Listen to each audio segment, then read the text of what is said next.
اعوذ باللہ من الشیطان الرجیم بسم اللہ الرحمن الرحیم سبحانک لا علم لنا الا ما علمتنا انک انت العلیم الحکیم۔ سورۃ النساء کے فوائد و لطائف کا بیان۔ قرآن کریم میں دو صورتیں یا ایھا الناس سے شروع ہوتی ہے، ایک نصف اول میں ہے اور ایک نصف آخر میں ہے۔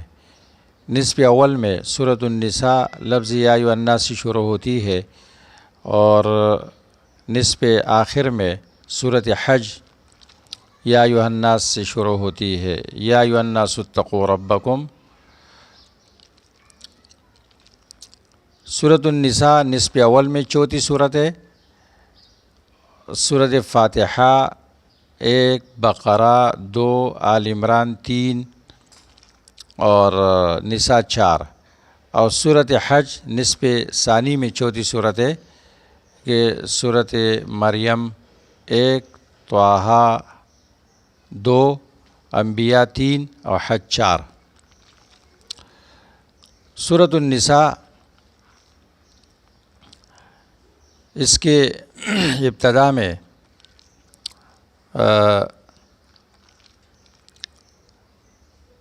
ابتدا اور انتہا کا ایک عجیب جوڑ ہے۔ اس کی ابتدا میں یوصیکم اللہ فی اولادکم للذکر مثل حظ الانثیین، للذکر مثل حظ الانثیین، اور اس کے اختتام میں بھی للذکر مثل حظ الانثیین ذکر ہوتا ہے آخری آیت میں۔ اس کی شروع میں یا ایھا الناس اتقوا ربکم الذی خلقکم من نفس واحدہ وخلق منها زوجها وبث منہما رجالا کثیرا ونساء، اور اس کے آخری آیت میں بھی یہ ذکر ہوتا ہے وَإِن كَانُوا إِخْوَةً رِجَالًا وَنِسَاءً لِلذَّكَرِ مِثْلُ حَظِّ الْأُنثَيَيْنِ۔ یہ ایک لفظی مناسبت ہے جو اس کے درمیان موجود ہے، اور اس طرح صورت آل عمران کے اندر ایک آیت ہے جس میں انسان کی مرغوبات کی فہرست پیش کی گئی ہے۔ زُيِّنَ لِلنَّاسِ حُبُّ الشَّهَوَاتِ مِنَ النِّسَاءِ وَالْبَنِينَ والقناطیر المقنطرہ من الذهب والفضة والخیل المسومة والانعام والحرث۔ اس میں سب سے پہلے نساء کا ذکر کیا گیا ہے کہ انسان کی مرغوبات میں سب سے پہلی چیز من النساء عورتیں ہیں۔ تو عورتیں انسان کو کبھی ناپسند بھی ہوتی ہے، اس کو چھوڑتا بھی ہے، اور بعض عورتیں حلال ہے، بعض حرام ہے۔ تو سورۃ النساء میں اس کی تفصیل بیان کی گئی کہ حلال عورتیں کون سی ہے اور حرام کون سی ہے، اور ان کے ساتھ حسن معاشرت اور ان کی طلاق اور جملہ احکامات ذکر کیے گئے۔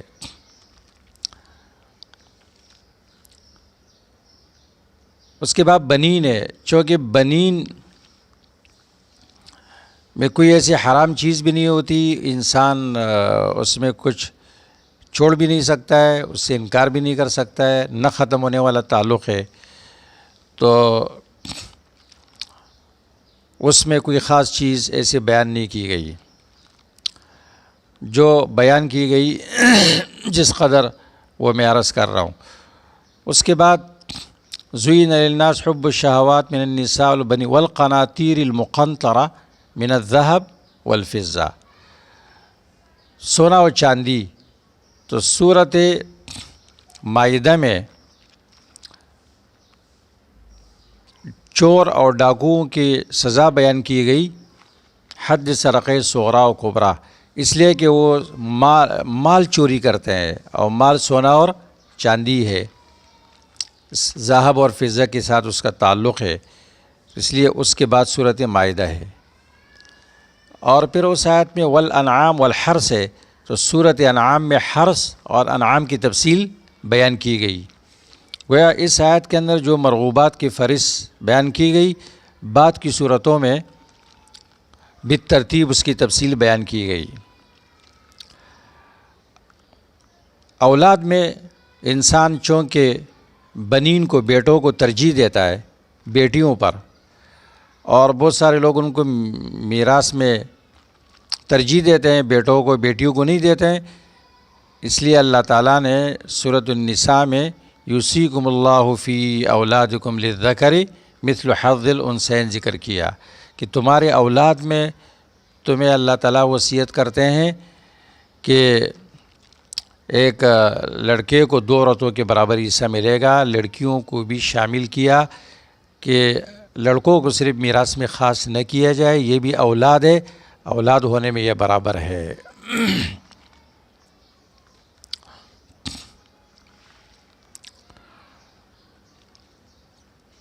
اس لیے کہ سورۃ النساء کا موضوع عدل اور رحمت ہے۔ اس طرح سورۃ النساء میں خاندانی نظام کی بنیاد رکھی گئی ہے، اس کا تحفظ کیا گیا ہے، اس لیے کہ خاندان کی تعمیر یہ معاشرے کی گٹھلی ہے اور معاشرے کی بنیاد ہے۔ خاندانی نظام ٹھیک ہو تو معاشرہ ٹھیک رہے گا۔ جس ملک میں خاندانی نظام تباہ و برباد ہو اس ملک کا معاشرہ کبھی ٹھیک نہیں ہو سکتا ہے۔ یورپ میں خاندانی نظام تباہ ہو کے ختم ہو گیا ہے، وہ کوشش کرتا ہے کہ مسلمانوں کے خاندانی نظام کو بھی تباہ کرے، لیکن سورۃ النساء پر جب ہم عمل کریں گے تو یہ کبھی نہیں ہو سکے گا، ان کی یہ خواہش پوری نہیں ہو سکتی۔ قرآن کریم نے سورۃ النساء میں بڑے عجیب طریقے سے اور مرحلہ وار خاندانی نظام کو مضبوط کرنے اور اس کو باقی رکھنے کے لیے احکامات دیے ہیں۔ اس میں سب سے پہلی بات معاشرے کو بے حیائی سے پاک کرنا ہے، معاشرے کو بے حیائی سے پاک کرنا۔ اس کا بیان آیت نمبر 15 آیت نمبر 19 میں ہے۔ نمبر 2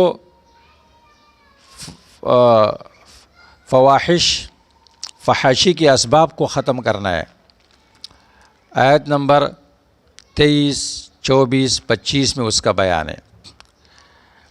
اس طرح معاشرے کے اندر جو فاسد مواد کی حیثیت رکھتے ہیں، جو لوگ گندے قسم کے، ان کو الگ تلگ کرنا اور ان کے لیے ان کے لیے توبے کا دروازہ کھلا رکھنا، آیت نمبر 16 17 18 میں اس کا بیان ہے۔ اس طرح سورۃ النساء میں عورت کا مقام، اس کا مرتبہ بیان کیا گیا ہے کہ میراث میں بھی اس کا حق ہے مرد کی طرح مکمل، بلکہ کبھی بعض احوال میں اس کا حق بڑھ جاتا ہے۔ ایک عورت حصہ لیتی ہے بیٹی کے اعتبار سے بھی، بیوی کے اعتبار سے بھی، ماں کے اعتبار سے بھی، بہن کے اعتبار سے بھی۔ عورت کے ساتھ ظلم نہیں کیا گیا ہے، بلکہ اس کو اس کے حیثیت سے زیادہ دیا گیا ہے، تو کوئی عورت یہ نہ سمجھے کہ اسلام نے اس کے ساتھ ظلم کیا ہے۔ مثال کے طور پر ایک شخص کا انتقال ہو گیا، اس کا ایک بیٹا رہ گیا اور ایک بیٹی رہ گئی۔ اس شخص نے 3000 روپے چھوڑے، تو بیٹے کو 2000 ملیں گے اور بیٹی کو 1000 مل گیا۔ اب بیٹے نے شادی کی، 2000 اس کا مہر مقرر ہو گیا، اس کے سارے پیسے چلے گئے، جبکہ اس کے اوپر بیوی کی بھی ذمہ داری ہے، خرچہ ہے، اپنی ذات کا بھی ہے، اس بہن کا بھی ہے۔ اور اس کی یہ بہن جس کو 1000 روپے ملے، اس کی شادی ہو گئی، اس کو 2000 مہر مل گیا، اس کے ہو گئے 3000، اس کے بھائی کے ختم ہو گئے۔ اب اس کے اوپر نہ اپنا خرچہ ہے نہ اپنی اولاد کا۔ تو اس لیے عورت کو جو اسلام نے حصہ دیا ہے وہ اس کی حیثیت سے زیادہ دیا ہے۔ عورت کبھی کمتر نہیں ہے مرد سے، بلکہ اللہ تعالیٰ نے عورت کو اصل بنایا ہے۔ للذکر مثل حظ الانثیین، بیٹے کے حصہ بیان نہیں کیا، 2 عورتوں کے حصے کے برابر ایک لڑکے کا حصہ ہے، عورت کو اصل بنایا۔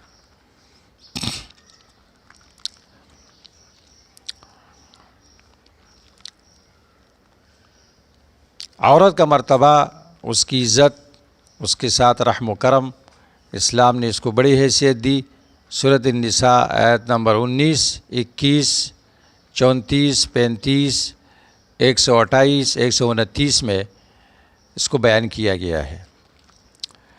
یہ الگ مسئلہ ہے میراث کے حوالے سے کہ علمی میراث علمی اعتبار سے بھی مظلوم اور لاوارث ہے، اور عملی اعتبار سے بھی۔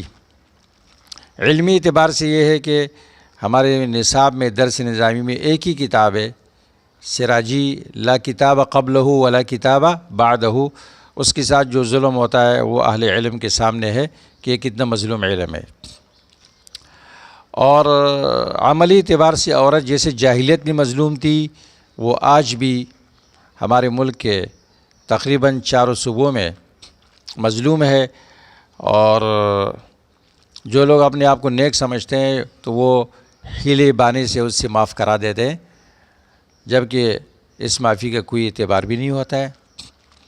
اور بعض علاقوں میں قرآن کے ساتھ اس کی شادی کرائی جاتی ہے وغیرہ ذالک۔ جاہلیت جدیدہ میں بھی عورت مظلوم ہے۔ اگر قرآن پر عمل کیا جائے تو میراث میں عورت کو بہت کچھ مل سکتا ہے۔ آج کل عورت کے حقوق کی نعرہ بازی ہوتی ہے اور کچھ آنٹیاں ان کے حق میں نکلتی ہے، لیکن وہ عورت کو گھر سے آزادی دلانے کے لیے تو کوشش کرتی ہے، روڈ پہ لانے کے لیے، لیکن میراث کے لیے کبھی بات نہیں کرتی۔ مسلمانوں کو چاہیے کہ اس کو سمجھ لے۔ سورۃ النساء میں رشتہ داروں، یتیموں کے حقوق کی طرف بڑی توجہ دلائی گئی ہے، اور جو ان حقوق میں تساہل برتے ہیں ان کے لیے سخت وعید بیان کی گئی ہے۔ آیت نمبر 1، 6، 8، 10، 33 میں شریعت کے تمام احکامات رحمت ہے، اور سب کا مقصد لوگوں سے مشقت کو، حرج کو دفع کرنا ہے، ان کے لیے آسانی پیدا کرنا ہے۔ اس کا بیان آیت نمبر 26، آیت نمبر 27، آیت نمبر 28 میں ہے۔